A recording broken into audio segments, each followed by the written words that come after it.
The procedure is that the 78B notices are received in the Attorney General's office. They're sent to the Constitutional Litigation Unit of the Australian Government Solicitor. That's a law firm which is a Commonwealth quango. And pursuant to legal services directions, constitutional work can basically only be performed by the Australian Government Solicitor, the Attorney General's Department and myself.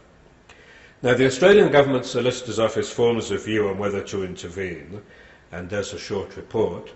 In doing so, the AGS consults with me and the Constitutional Policy Unit of this Attorney General's Department, any other department which is likely to have an interest in it.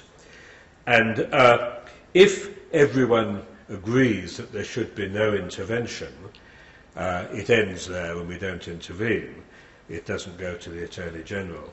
If someone in that chain differs and thinks there should be intervention, or if everyone thinks there should be intervention, it goes to the Attorney General, who makes the final decision. If intervention is approved, and there is one other interesting question which has never been decided, but which the Commonwealth, not surprisingly, has a view on, and that is that Section 78B provides that when one intervenes in the matter, which is, of course, the whole of the case before the court. And the trigger is that the matter involves an issue arising under the Constitution or involving its interpretation.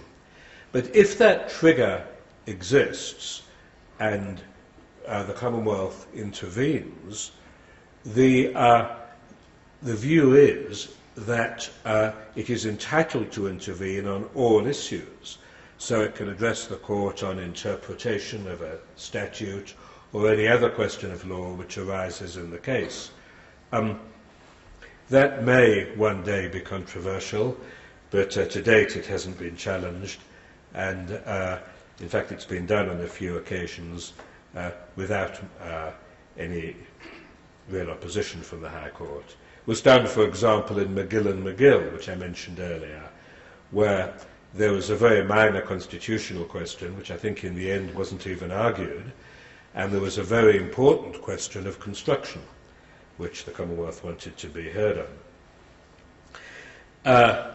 Of course, it would always be open to the Commonwealth or state or territory to seek leave to intervene, even where there's no constitutional issue. Then, of course, it involves the discretion of the court. It's a little bit controversial. Some years ago, there was a controversy on the Supreme Court of New South Wales on this issue. It arose out of litigation which flowed from the unilateral declaration of independence in what was then Southern Rhodesia. And a decision was made by the Registrar of Business Names to terminate the business name Rhodesia Information Service. And that was challenged. The Commonwealth, of course, had a very real interest in that question and sought leave and received leave to intervene. Justice Hutley delivered a very strong dissenting judgment, saying that it was quite inappropriate, bearing in mind the roles of courts in a democracy with the separation of powers, for governments to have the right to intervene and seek to argue particular propositions before courts in litigation between private citizens. Chief Justice Street took the opposite view and said that he had always found, as the company judge, that it was very helpful to have the various predecessors to ASIC intervene and assist the court, and he saw no problem with it. This controversy continued during the time they were both on the bench. Indeed, Justice Hutley, in his retirement speech, said that he regarded his dissenting judgment in that case as one of his most important judgments. Anyhow, there is a controversy about it, but it seems to me that as long as one intervenes as a party, has no rights over and above the rights of a party, except I suppose the right to intervene and become a party, there's no real violation of the separation of powers, any more than there is when the Commonwealth or a state is a party to litigation and puts its view before the court. The court makes the final decision, and all the Commonwealth is doing is, as a party affected, putting argument before the court, which is very much in accordance with what the separation of powers is all about. So I don't see a problem with it, but there are some who do. Now, once intervention takes place, the Australian Government Solicitor briefs Counsel to appear. The pool from which Counsel are selected include the Solicitor General, senior constitutional lawyers employed by the Australian Government Solicitor's Office, including the Chief General Counsel, Henry Burmester, and my namesake, David Bennett, QC, of the Australian Government Solicitor's Office. That causes endless problems. There are actually 3 David Bennett QCs in Australia, and we spend our lives trying to tell people that we're not each other. There's also 2 David Bennetts, who are juniors, one at the Sydney Bar, one at the Melbourne Bar, so there's prospect for the confusion to continue. Private barristers with expertise in constitutional law.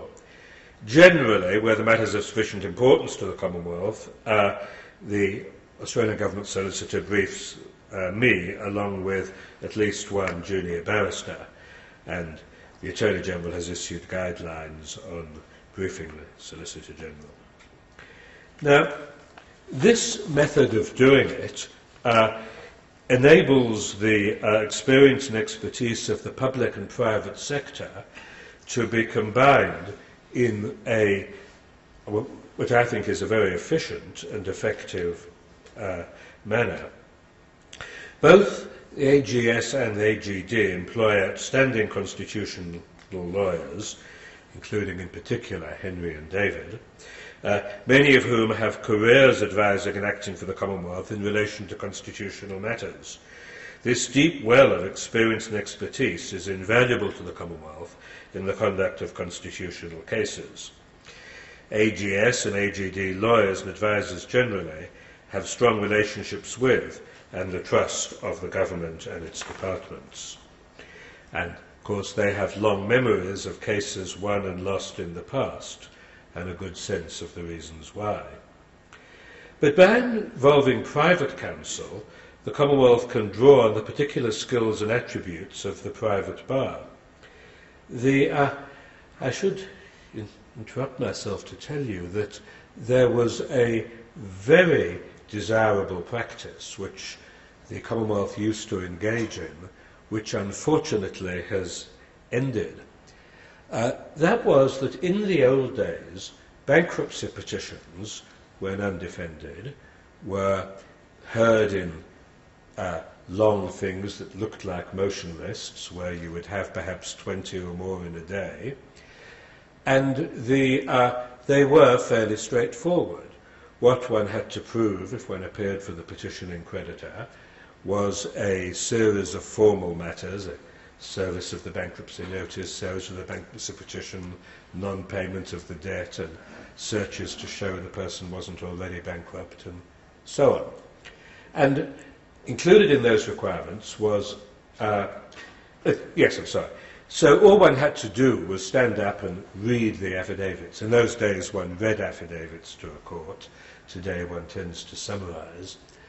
But and that task would be performed by young barristers, briefed by the predecessor of the Australian Government Solicitor, who was then known as the Deputy Crown Solicitor.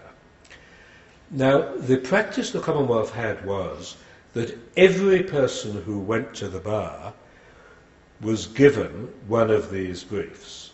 as a matter of course. The fee was marked at 8 guineas, so it wasn't enormously rewarding, but for very little work it wasn't bad. The advantage was, of course, that the government solicitors got to see if you were any good. If you did it competently, you got another one. If you mucked up, you went off the list. One could gradually move to other government work from doing that sort of work, if one did that successfully. And that is the way that most of the barristers of my generation who did a lot of Commonwealth work started off. And it was a very convenient way of the government being able to see who the good people were and to brief them.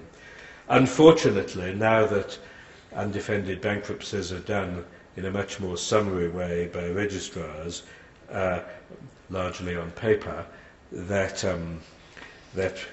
opportunity doesn't exist anymore, and we don't have the easy 8 guinea briefs. Now, I should say a little bit about the Office of Solicitor General, which has been mentioned. It's interesting to note that when, according to his book, when Robert Gowan was appointed as Solicitor General, he saw it not so much as an office or as something carrying functions, but as a title.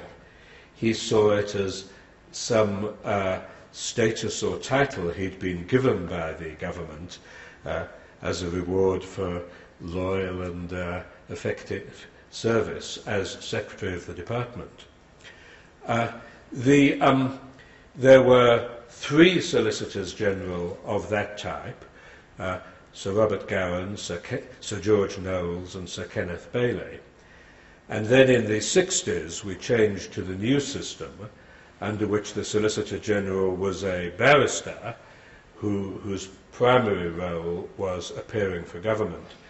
There are still some anachronisms. The Law Officers Act provides that the Attorney General may delegate any or all of his powers to the Solicitor General, and that, as we were told, was the large part of the original purpose.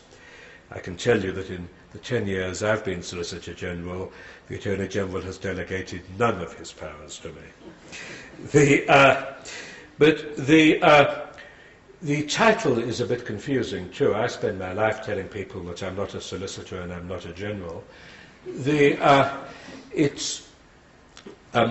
Although I should say I went as an accompanying person to an APEC Women Leaders Conference last year, and the accompanying persons, all of whom of course were male, had name tags which had their name and occupation, and my occupation was given as general. But I'm sorry to say that no one saluted. But a better title would be the one which is used in the Indian states, which is Advocate General. But in any event, the title has historical significance. If you read Geoffrey Robertson's book, The Tyrannicide Brief, that book is basically a biography of John Cook, who was one of the first, if not the first, of the Solicitors General. He, of course, came to a bad end. He prosecuted the king successfully, and then, after the Restoration, was charged with treason for having done that. His defence was the cab rank rule, which didn't go down very well, and he ended up being found guilty of treason and was executed by hanging, drawing and quartering, which is a process I won't describe to you. But now in England, the Solicitor General is rather like our Minister of Justice. He or she, and the last 2 have been female, is a Member of Parliament, a member of the Cabinet, and is in effect the junior law minister to the Attorney General, and I suppose in the sense the Lord Chancellor. In Canada, the office is the same as in England. In New Zealand, it rather corresponds to the Australian government solicitor, and in other places it has sort of marginally different roles. The only one who has the same role as the Australian Solicitor General, or almost the same role, is the United States Solicitor General, although he or she doesn't survive the termination of a presidential term.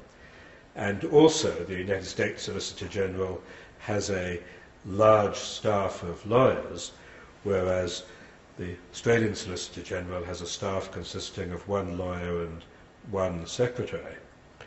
I should use the new politically correct term, executive assistant. But so in that sense, it's administratively very different. But the Solicitor General today will always be someone who's had a career at the bar, done a lot of constitutional work, and therefore has the experience which is necessary.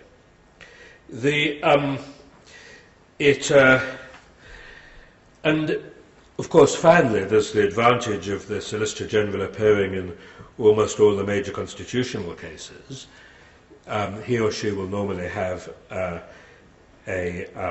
relationships with other barristers in that field, and there is an importance in the Solicitor General not putting submissions in one case inconsistent with submissions in another. That, of course, isn't something which concerns a barrister normally, even if one appears for the same client. And the desirability, of course, of not giving an answer to a question from the bench in one case, which is used against the Commonwealth in another. A lot of the questions that are put by the bench are questions which the bench feels, rightly or wrongly, that it's putting to the Commonwealth. I remember well that Justice Gaudron had a practice of saying to me, "Now, Mr. Solicitor, I want to know exactly what the Commonwealth's answer to this question is." And then she'd put some elaborate hypothetical situation. And, of course, the answer one was tempted to give was, "Well, I don't know, Your Honour, I'm making this up as I go." But it is important that there be a degree of uniformity in the answers one gives, and that makes it useful that the same person generally appears. Now, the private bar, of course, has other advantages. The private, although, of course, the Commonwealth lawyers do have a degree of independence in how they conduct cases, what advice they give, and what submissions they put, sole practitioners at the private bar are bound by the cab rank rule to act by all who come to them, regardless of their personal views, are people who tend to get a very wide experience. Most of them will have acted both for and against the Commonwealth and its emanations, the states and territories, as well, of course, as private litigants.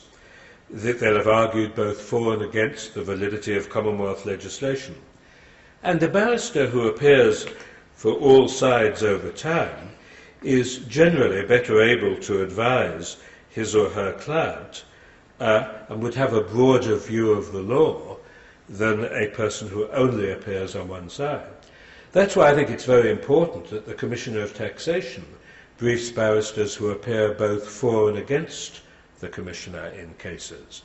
The fact that you have a tax bar with barristers who act both for and against the Commissioner means that both the Commissioner and taxpayers can get advice which is advice that understands the perspectives of both sides. And that is a very big advantage of the system.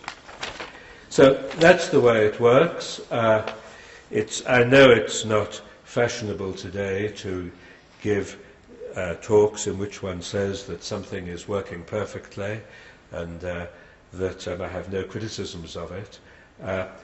I'm not like an economist, of course. Economists, as you know, are people who see something working perfectly in theory, in practice, who prove to you that it can't possibly work in theory. But the system does work well, and I hope I've assisted in giving that justification.